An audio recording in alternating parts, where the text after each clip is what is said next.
and gentlemen, dear guests, welcome to Ondos, the house of the Pierre Fabre Foundation, for the second edition of the e-health in the southern countries. Now, just a quick reminder, the Pierre Fabre Foundation, recognizes public usefulness, is here to give access to medication in emerging countries. The idea is to use local partners to find sustainable solutions.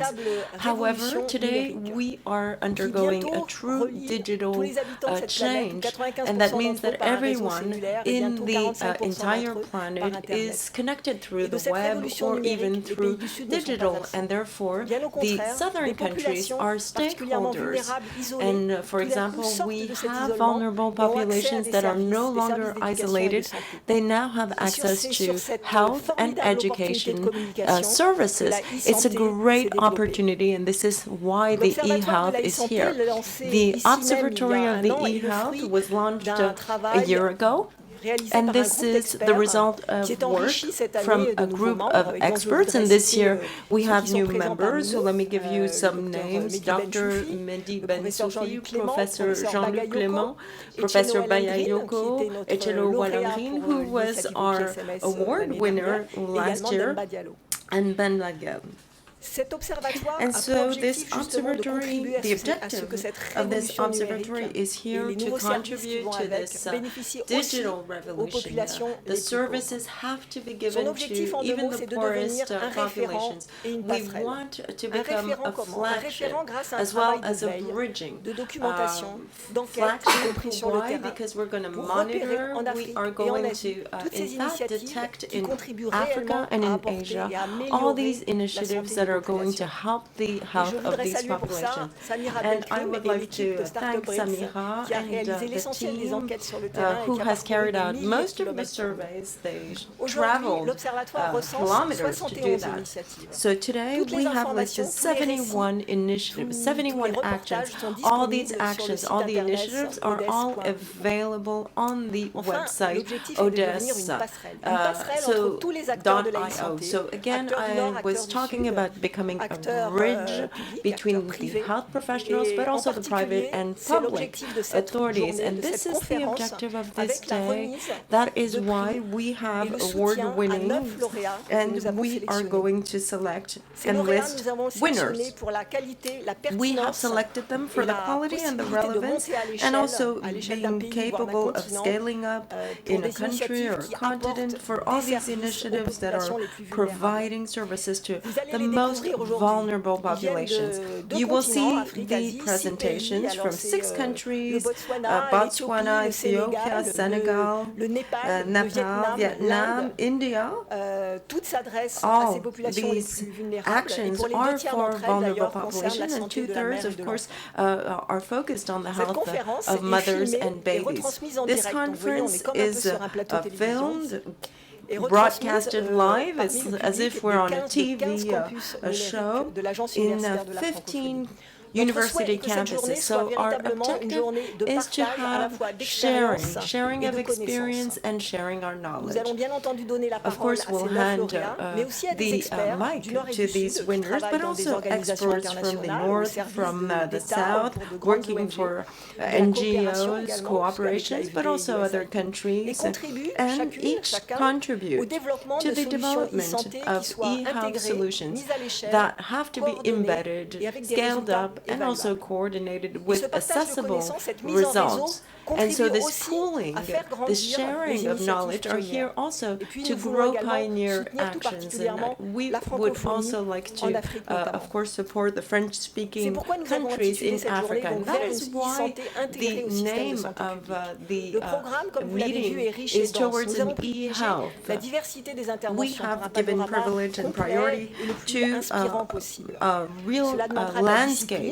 So, of course, we have to keep to the times, speak times, And the idea is to also keep time for questions and answers, for exchanging with the audience here, and also with all our web users, the audience in our campuses. And the Observatory of the e-health is possible because we have strategic partners. I'm thinking of the development agency represented by Romain André, the French-speaking agency, also that really gives a real international token to this day, and also the Foundation of the Future, represented by the Future. And the idea is to, of course, give the grants to the winners. So we will start with Mr. Gona, and on behalf of the Pierre Fabre Foundation, I wish you an excellent conference.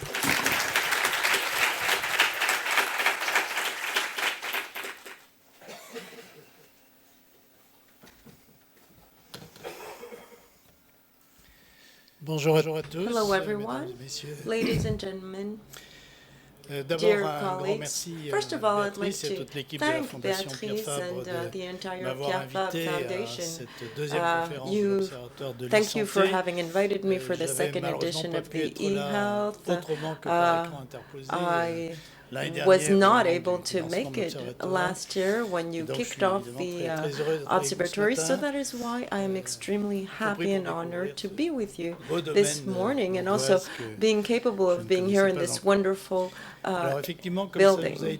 Now, as Béatrice has said, we are here for several reasons. Firstly, from the beginning, we were very motivated and also interested in e-health.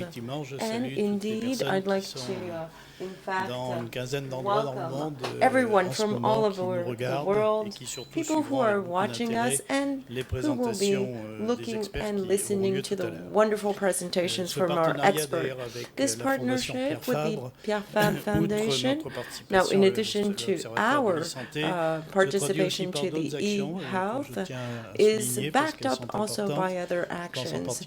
I'm thinking namely of the Master's Pharmaceutical Science that we are developing in several universities, and of course this is just an example of some operations that we feel are extremely important.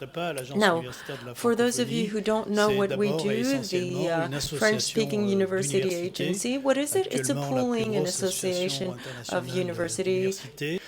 Ce qui nous vaut d'ailleurs d'être l'opérateur universitaire de la francophonie, comme on dit dans le langage des organisations internationales, avec plus de 850 membres implantés dans 111 pays, ce qui nous permet effectivement de rassembler une compétence extraordinaire qui est celle que l'on trouve dans ces universités.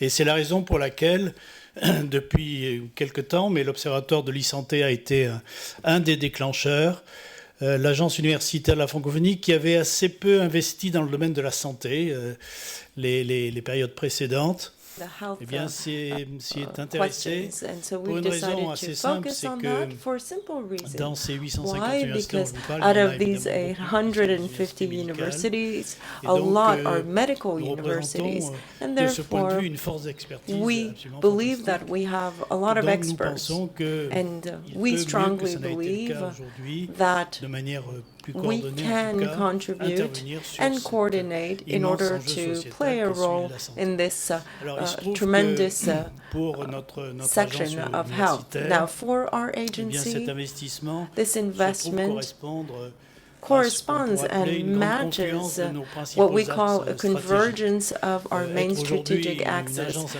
Because if you want to be an international university agency, and especially for our agency, it's not just fighting for the French language or teaching, giving classes in French, but it's also fighting and looking into how the French-speaking universities are developing, are capable of taking up the main challenges of today.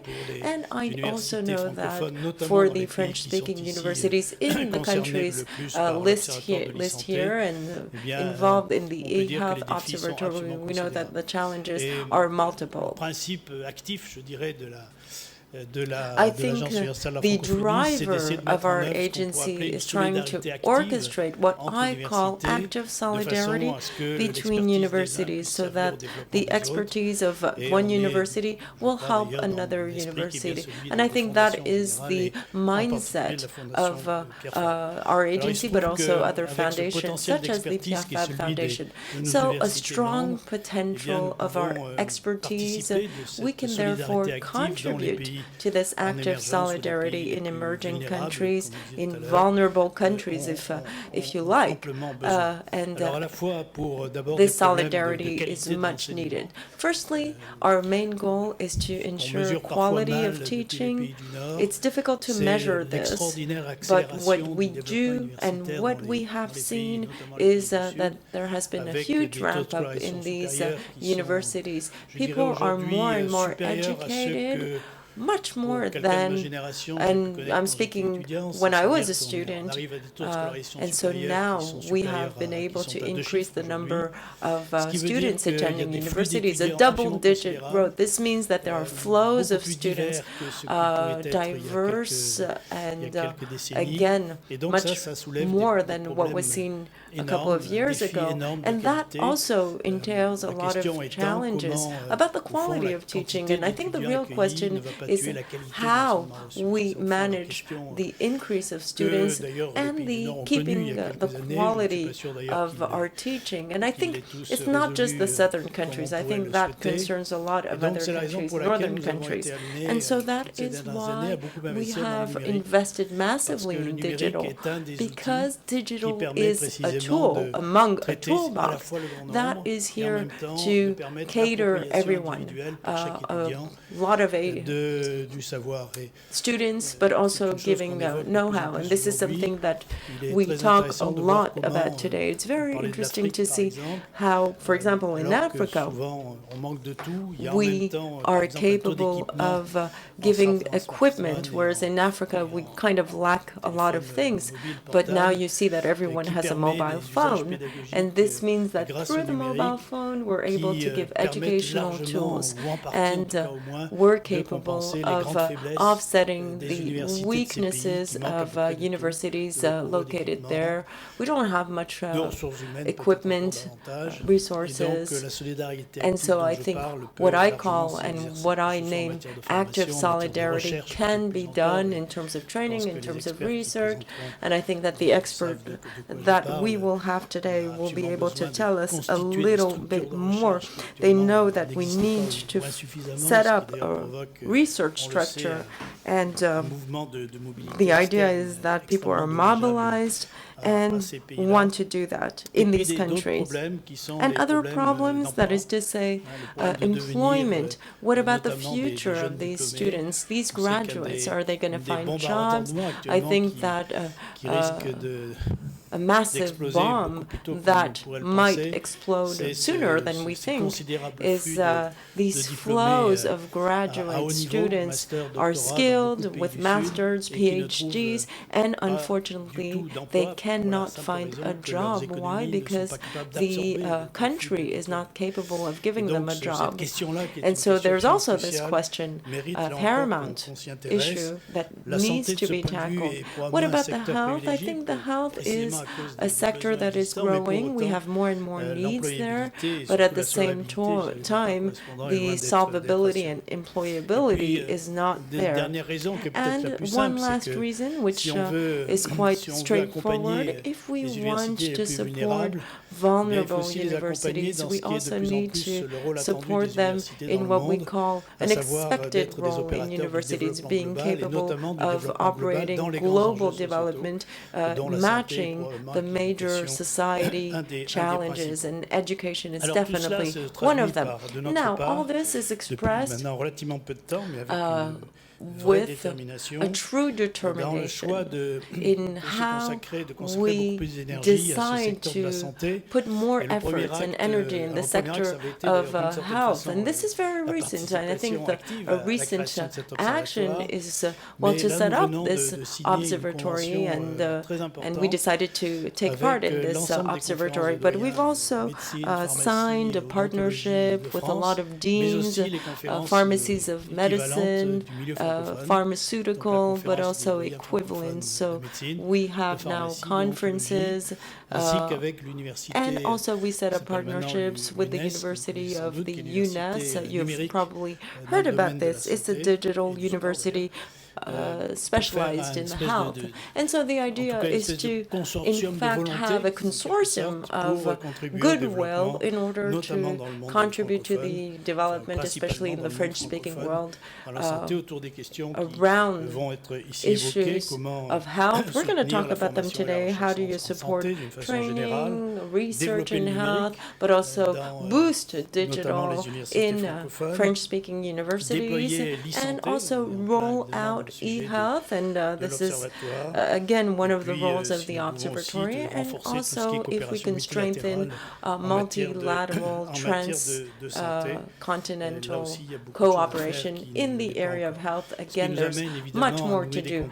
So this means that we're always establishing contact with main operators, and these operators are going to, of course, kick off some important programs. I'm thinking about the WHO, which have already been working in that today and in the years to come, and then smaller actions that nonetheless are very important. I'm thinking of the validation, giving certificates to the health universities, and we believe that this is going to help. For example, if you're a doctor, you want to go to the States, you'll be able to, in fact, have this accreditation. So I think there's a big switch going on and change, and that means that we have to sit down and think about the quality of the teaching. Anyhow, I don't have much time to get into the details of all this, but it's one way of showing that we're all involved in that, and the way that the French-speaking digital campuses, which are listening us, these are important areas because, again, this gives an impulse, momentum to these kinds of meetings, conferences, and so the idea is to have more and more health subjects. And I'm so glad to see in this room that we have stakeholders in this room, because I think that in the countries where you work, there is so much to do. Okay, so in a nutshell, this is what I wanted to say. I think it also goes to show how much we need, how we want to develop partnerships, including the one with the Pierre Fabre Foundation. Going further, and also the idea is to be able to combine our efforts in order to achieve more in the health. Thank you.